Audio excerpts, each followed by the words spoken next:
students of the light, seekers on the path, I welcome you into this sacred atmosphere of communion. You have come here today, perhaps burdened by a sense of limitation. You may have a problem in your body that the world calls chronic, or a situation in your life that appears utterly unyielding. You have prayed, you have treated, you have affirmed, and yet the healing, the harmony, has felt impossible. It was into this very realm of the impossible that a man named Joel Goldsmith ventured, not with a new system of belief, but with a radical revelation of a timeless principle. He was not a faith healer, he was an illuminator of consciousness, and he discovered that the bridge between the impossible and the manifest does not require Herculean effort, but a profound inner recognition. The secret was not a complex 12-step process. It was not a mantra to be chanted for 10,000 hours. It was something far more simple and yet infinitely more profound. In a moment, I will share with you the 4 words that formed the very bedrock of Joel's most miraculous healings. Words that, when understood, can dissolve the rock of impossibility in your own life. But I must ask you, are you truly ready to lay down the burden of your own striving? Are you prepared to be still and to let an entirely new kind of activity take place within you? The entire mystical path of the infinite way converges into this single, powerful point of practice. And so, I invite you to listen now, not with the intellect alone, but with your entire being. For what you are about to hear will demand nothing from you, and yet it has the power to give you everything. If your heart is open to receiving this, if you are ready to move from the outer court of effects to the inner sanctuary of cause, then I ask you to engage with this message. Like this video, to signal your readiness, comment with the number 4 as a symbol that you are embracing these 4 words, and subscribe, for our journey into the infinite resources of your own being has only just begun. Now let us turn within and let the revelation unfold. Of course. Here is the expansion of your first keynote, continuing directly from the previous introduction and maintaining the Goldsmith style. And so, we begin where all true healing must begin, not with the problem, but with a fundamental reorientation of our awareness. The world, with all its testimony of the senses, would have us believe that we are faced with a series of outer problems. A malfunctioning body, a difficult relationship, a lack of supply, these present themselves to us as solid, external realities that we must somehow fix, change, or overcome through our own personal will and effort.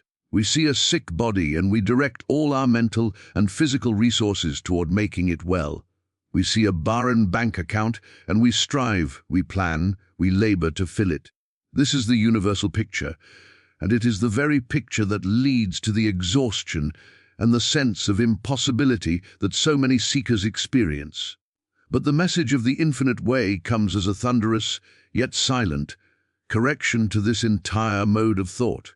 It reveals that the primary illusion is not the specific problem itself, but the belief that the problem is an external, independent entity separate from our own consciousness. We are not looking at a sick body, we are looking at our concept of a sick body. We are not battling a difficult person, we are wrestling with our reaction, and ours judgment about that person. The problem appears to be out there, solid and real, because we are viewing it from the standpoint of the outer, personal sense of self, that feels separate, vulnerable, and limited.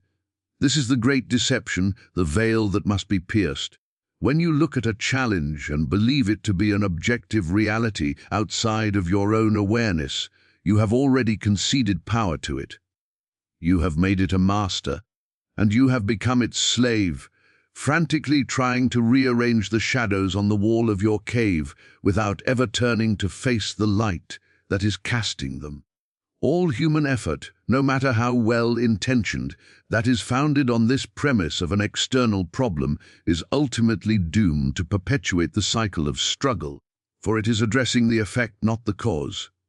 The body that appears sick, the circumstance that appears barren, is not the reality of your being. It is a projection, a limited concept being entertained by a limited sense of self. The pain is real to the senses, the lack is real to the wallet, but they do not possess any inherent reality or power of their own in the spiritual universe, which is the only reality there is. They are shadows, and you cannot heal a shadow by fighting it. You can only dissolve a shadow by introducing light. This is the foundational principle upon which every impossible healing rested. Joel Goldsmith did not approach a sick person and see a sick person. He did not accept the testimony of the senses as the final authority. He understood that his work was not to change a material condition, but to correct a misconception in consciousness. His entire focus was on revealing the spiritual truth behind the appearance, the harmonious, perfect, and whole reality of the individual as the very expression of God. The healing of the body, the harmonizing of the circumstance, was not the goal.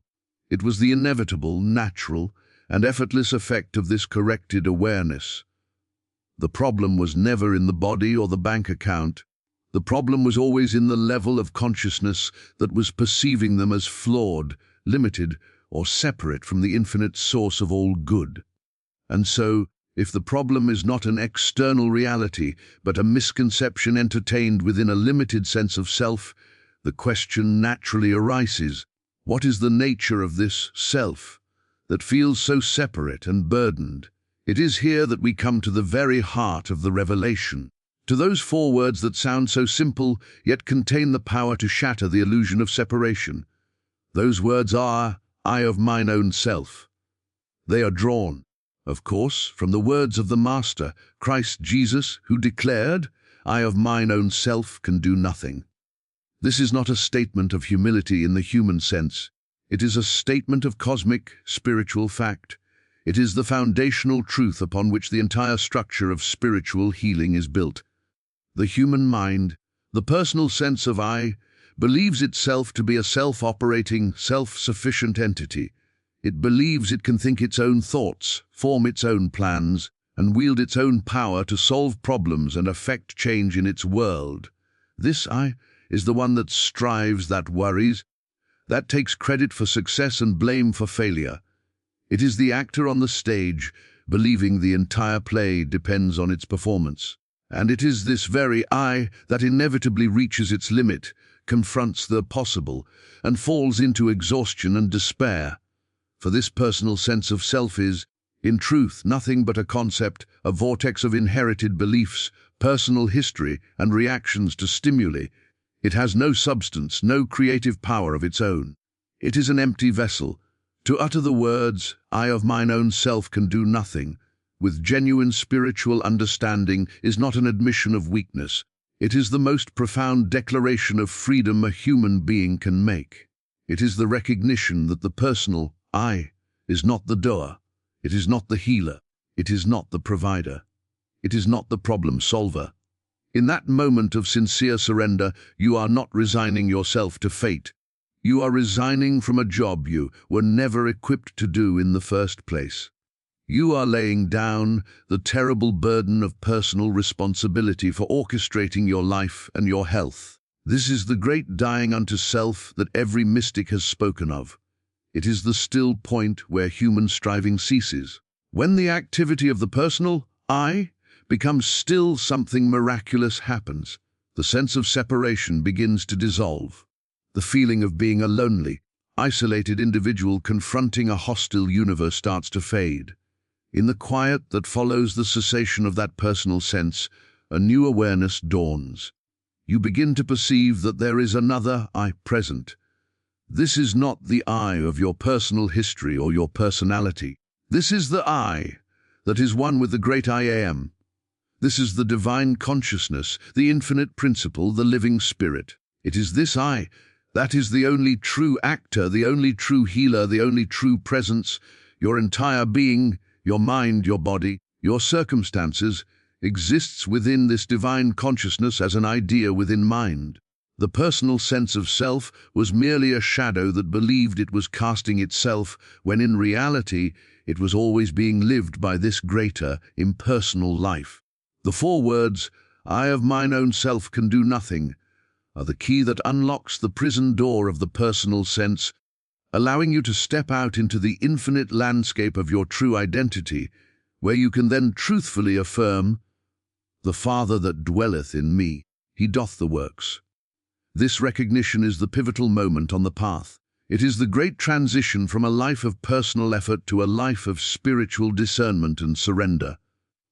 When the personal I has been stilled, when its claims to power and its acceptance of burden have been relinquished, a new state of consciousness must naturally take its place.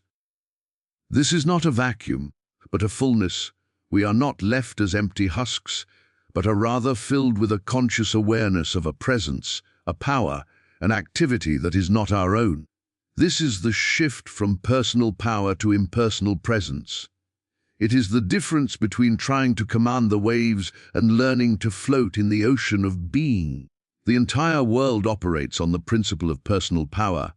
We are taught from childhood to rely on our own intellect, our own strength, our own willpower to navigate life.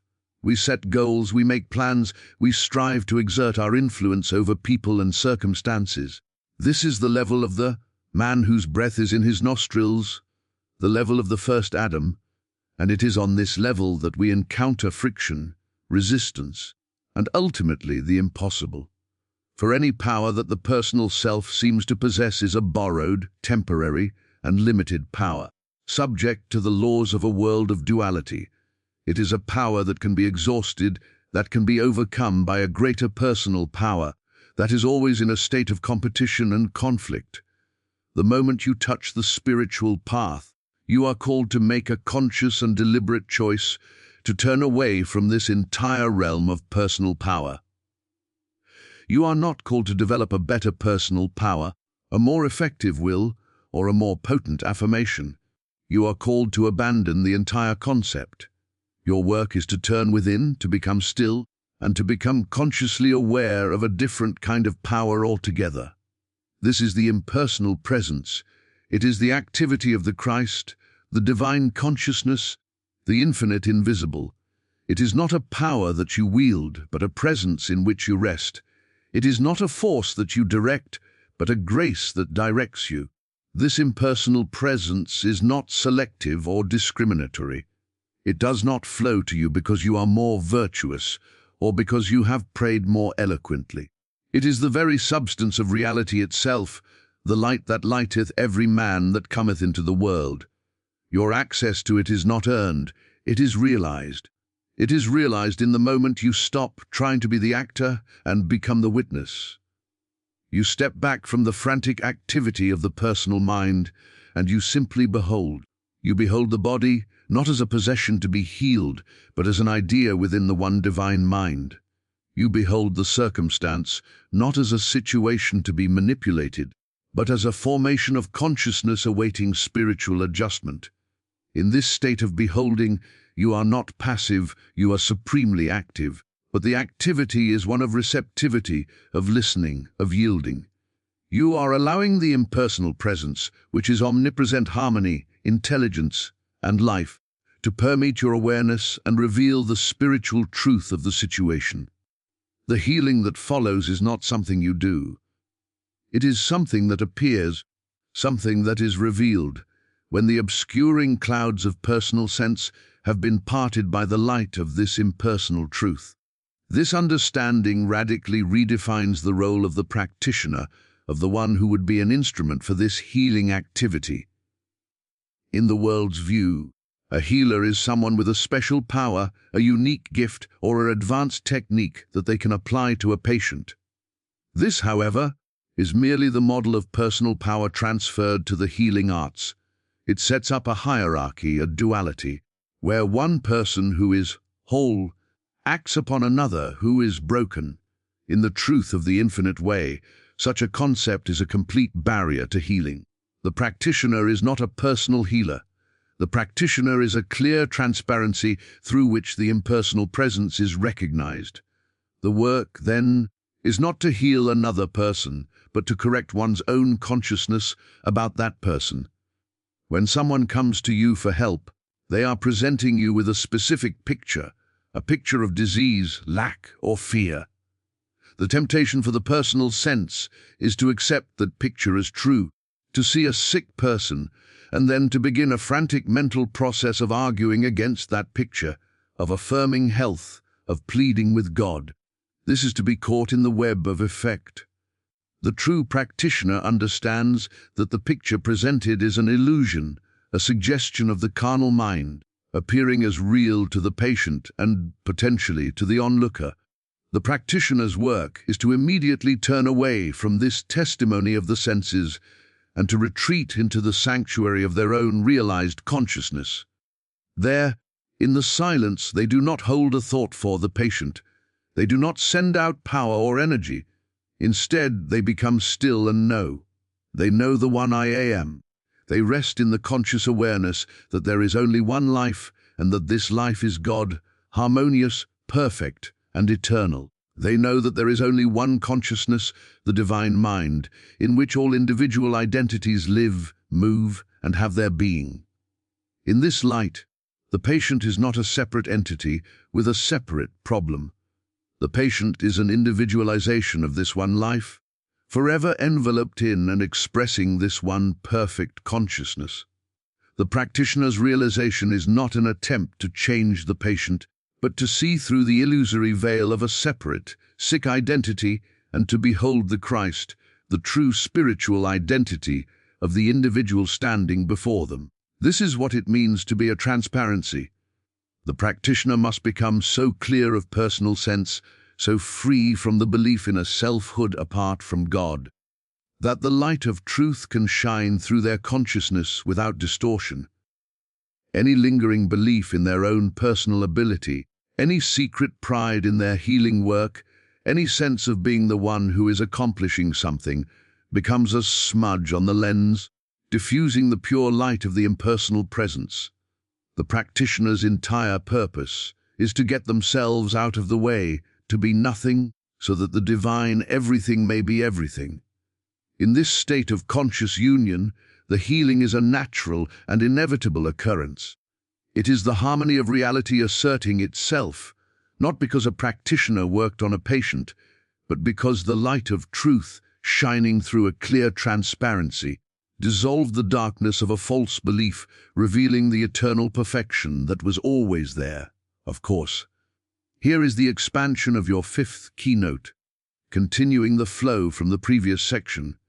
This reveals the true nature of the healing itself, stripping it of all mystery and superstition and placing it squarely in the realm of spiritual cause and effect. When the practitioner has become a clear transparency, and the light of the impersonal presence is allowed to flood consciousness, the transformation that takes place in the body or the circumstance is not a miracle in the sense of a suspension of natural law. It is the operation of a higher, more fundamental law. The healing of the body is not the goal, it is a spontaneous and inevitable byproduct of a prior realization. The harmony in the outer scene is not the objective. It is the evidence that a correction has taken place within the only reality there is, consciousness. The world seeks to manipulate effects. It attempts to fix the body with medicine, to solve lack with more money, to mend relationships with psychological strategies. This is like trying to smooth the reflections on a pond by working on the surface of the water.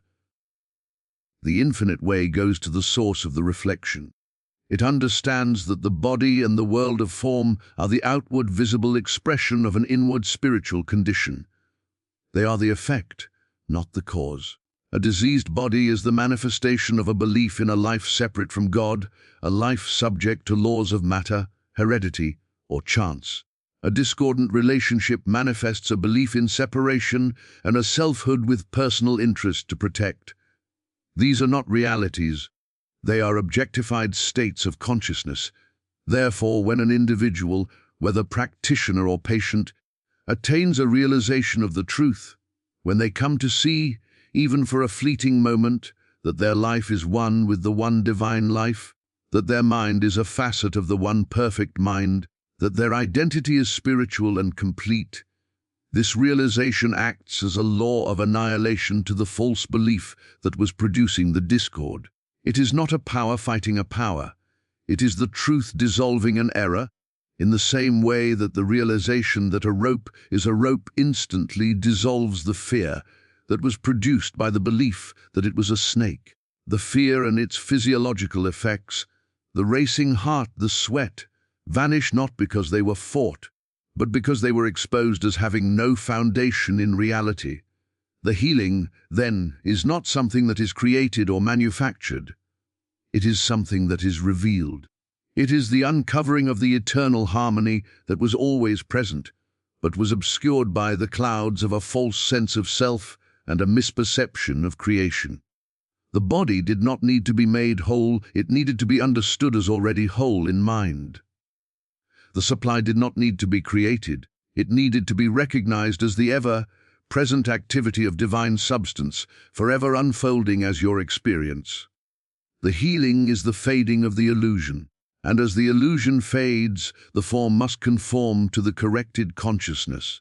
This is why these healings can appear instantaneous, and why they can overcome conditions deemed medically impossible. They are not mending a broken material object. They are the dawning of light in a room that was thought to be dark. The light does not struggle with the darkness. It simply reveals that the darkness never had any substance of its own. The changed physical form is merely the shadow cast by this new light, the inevitable and natural evidence that a higher law of harmony has been realized and has superseded the apparent law of discord. This brings us to the ultimate fruit of this entire work, which is not merely the experience of occasional healings, but the establishment of an entirely new mode of existence.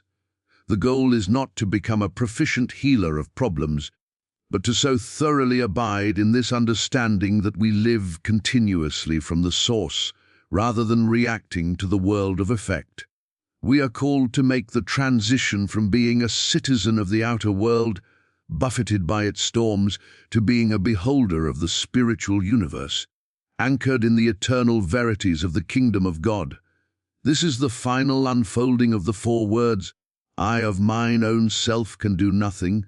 It is the recognition that we are not here to live a life, but to let the divine life live itself as us.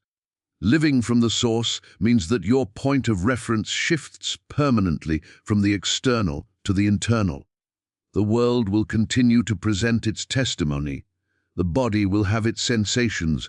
The world will offer its successes and failures. The senses will report good and bad.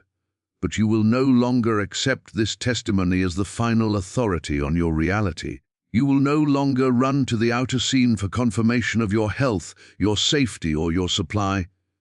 Instead, you will turn within, to the sanctuary of your conscious oneness with the Source.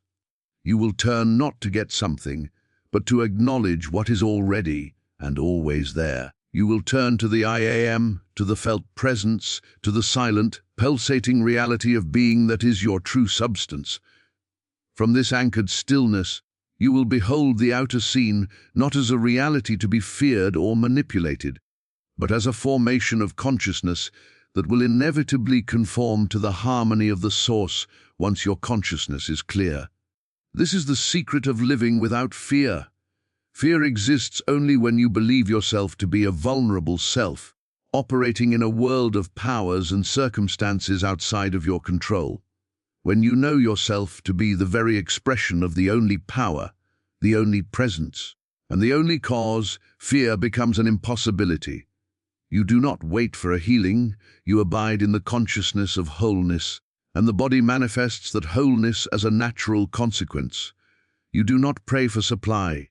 You rest in the conscious awareness that you are one with the infinite source of all substance, and the forms of that substance appear as needed in your experience. This is not a life of petition, but a life of recognition. It is a continuous, moment-by-moment practice of yielding the personal sense of I, and allowing the divine I am to be the only actor, the only presence, and the only reality. The problems of the world are solved not by attacking the problems, but by fulfilling the consciousness that is experiencing them.